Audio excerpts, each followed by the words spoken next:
Nos encontramos en el punto neurálgico del barrio tradicional de San Cristóbal, lugar que contiene dentro de su jurisdicción un hermoso mirador hacia la gran llacta del Cosco.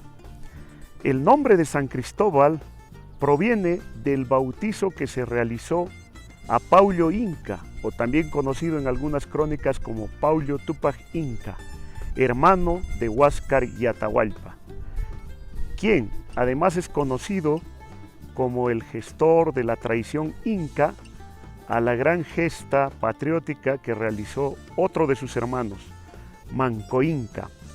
Se cuenta que Paulo Inca o Paulo Tupac Inca tomó el nombre por el bautizo que le realizaron en la fe católica, en razón a que su padrino fue Cristóbal Vaca de Castro, dando así origen al nombre de tan enigmático vecindario. La estructura arquitectónica más importante del barrio tradicional de San Cristóbal es Colcampata, a quien tenemos a mis espaldas. Colcampata es un término quechua compuesto de colca, cuya traducción sería al español depósito de producto alimentario, y pata, en una de sus acepciones, significa terraza o andén. Entonces, Colcampata significaría andén o terraza de los depósitos de productos alimentarios, porque efectivamente cumplió esa función. Eran los depósitos de productos alimentarios estatales más importantes de la gran llacta del Cosco. En el transcurso del tiempo se le atribuyó funciones erradas, como creer que fue el palacio de Huayna Cápac o, como el Populorum lo considera, el palacio de Manco Cápac, el primer gobernante del Cápac Cuna Inca. Y esto carece de sentido común en razón a que Manco Cápac y los primeros 5 gobernantes inca moraban en el Intihuatsin o Coricancha.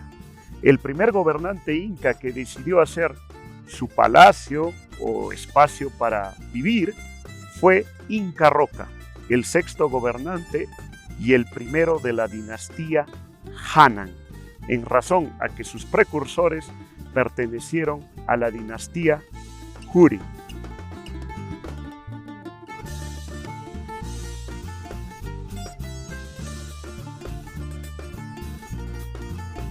Los vecinos del barrio tradicional de San Cristóbal, o como ellos cariñosamente lo denominan, San Cris, tienen ciertas peculiaridades que lo hacen muy reconocidos dentro de la sociedad cusqueña.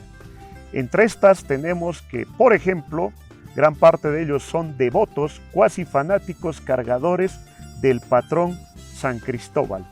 También ellos son peloteros, futbolistas, fanáticos del equipo del Cienciano, el papá de América, el único equipo del fútbol peruano en ser campeón internacionalmente.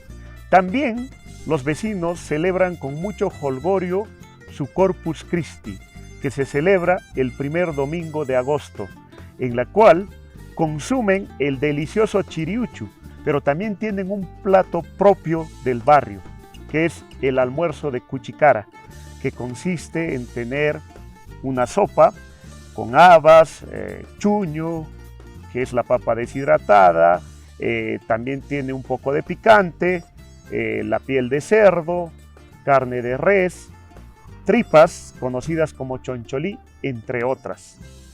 Hemos identificado también que los vecinos primordialmente cursan los estudios de educación inicial en el Jardín Niño de San Cristóbal. Posteriormente, en su mayoría, cursan estudios de primaria en la escuela Colcampata, que dicho sea de paso, es la única escuela en el Cusco que cuenta con pararrayos, en razón a que San Cristóbal y su cercanía con Sacsayhuamán es zona de rayos. La secundaria la pasan en el glorioso Colegio Nacional de Ciencias en varones y las señoritas en el Colegio Educandas. También parte de los moradores de este importante sector cursan sus estudios en el Colegio Salesianos y María Auxiliadora, por su cercanía. También se identificó que en la construcción conocida como Colcampata fue adquirida por una de las familias más importantes y opulentes de nuestra ciudad. Nos referimos a los Lomellini.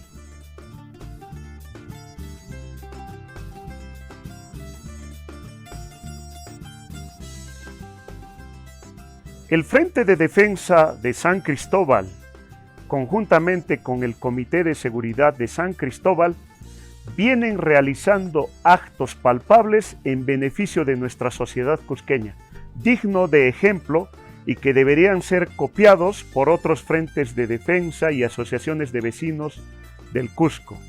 Este es uno de los ejemplos a los que nos referimos.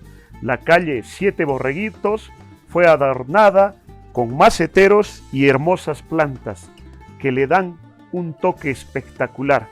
Al andar uno por estas calles tradicionales, hasta logra alejar el estrés.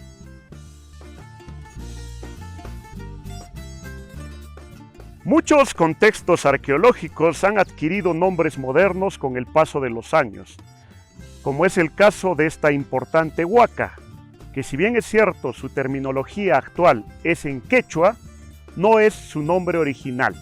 Zapantiana se traduce algo así como asiento único o gran asiento, pero este no era la denominación original. La denominación original la podemos encontrar en la crónica de Bernabé Cobo, en su interesante estudio y descripción de huacas y seques del Cusco, en la cual el área es mencionada como la cuarta huaca del segundo seque Payam, perteneciente a la ruta del Chinchaysuyo. Además, de acuerdo a este importante cronista, esta huaca tenía la función o la intención de cuidar la tranquilidad y quietud del Inca Yupanqui, más conocido como Pachacute.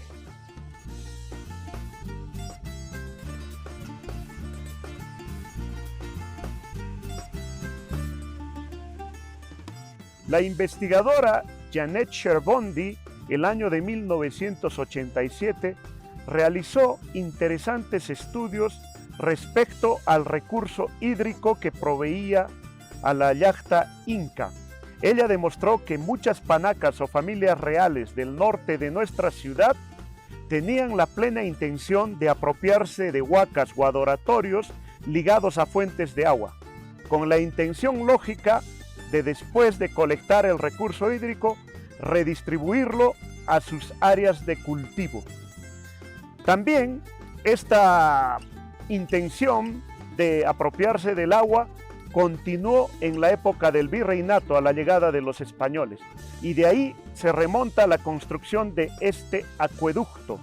Los acueductos fueron estructuras arquitectónicas de época romana, perfeccionada por los romanos. Por ello el nombre viene del latín aqua, que significa agua, y ductus, canal, porque los romanos construían estas obras de ingeniería para transportar agua a sus ciudades, y para ahorrarse material constructivo lo hacían en arcos de medio punto. También, posteriormente, en la época de gobierno de Daniel Estrada Pérez, se construyó un parque recreativo y su piscina. Donde se construyó la piscina fue alguna vez en época inca un reservorio de agua que tenía la férrea intención de colectar agua para redistribuirlo a las partes bajas, porque tengas en cuenta que donde hoy existe la calle Huáscar, Avenida de la Cultura y todos estos entornos eran chacras, sectores para cultivar que servían de sustento a la yacta inca del Cusco. También tenemos en este sector un bosque importante, el de Pucamoco, en la cual Justo Mantilla, el biólogo, identificó muchas especies arbustivas nativas y medicinales. Una de las que podemos mencionar la tenemos en la parte de atrás, que es el guairuro cusqueño, que está en riesgo de extinción.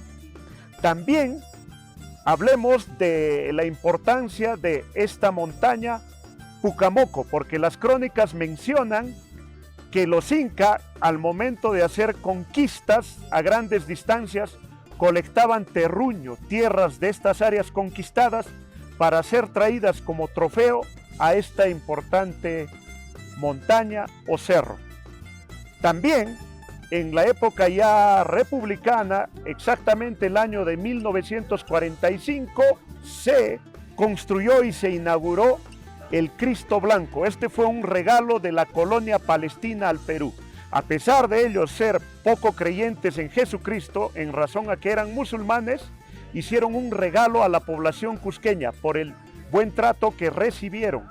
Y como ellos sabían que en su mayoría eran católicos, por eso ordenaron hacer el Cristo Blanco. Al lado derecho del Cristo Blanco hoy se observan 3 cruces, y estas cruces son mencionadas en las tradiciones cusqueñas de Clorinda Mato de Turner, en la cual se menciona que un párroco dominico logró ver en una madrugada 3 demonios bailando en ese sector. Después se ordenó exorcizar a la montaña o cerro, colocando en el lugar donde estuvieron los demonios 3 cruces católicas. Si bien es cierto que en el gobierno de Daniel Estrada se construyó este parque recreacional con buenas intenciones, hoy, haciendo un análisis neutral y concienzudo, vemos que lo más importante de este lugar es la huaca, y en realidad la adecuación de estos subibajas, columpios, pasamanos son una falta a este patrimonio que es de todos los cusqueños. Este espacio debería ser un área verde donde se puedan practicar actividades de relajación, deportes como el yoga, etcétera, etcétera. Ahora, hay que mencionar que Huiropacha se traduce, de acuerdo a la Academia Mayor de la Lengua Quechua, como la tierra de cañas de maíz.